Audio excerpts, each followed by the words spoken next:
چیکار کنیم که بچه‌هامون کمتر سمت گوشی برن؟ این سوالیه که خیلی از والدین از ما میپرسن. نکته اول که باید بگم اینه که بچه‌ها قبل از اینکه به حرف ما گوش کنن، از رفتار ما الگو برداری میکنن.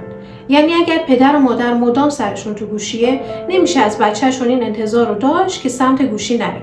استفاده زیاد والدین از گوشی این احساس رو به بچه میده که انگار داره نادیده گرفته میشه، توجه طلبتر میشه، مشکلات رفتاری پیدا میکنه و حتی میتونه توی رشد زبانی و ارتباط عاطفیش هم تاثیر منفی بذاره. پس به جای اینکه فقط برای بچه قانون بذاریم، باید برای کل اعضای خانواده قانون بذاریم.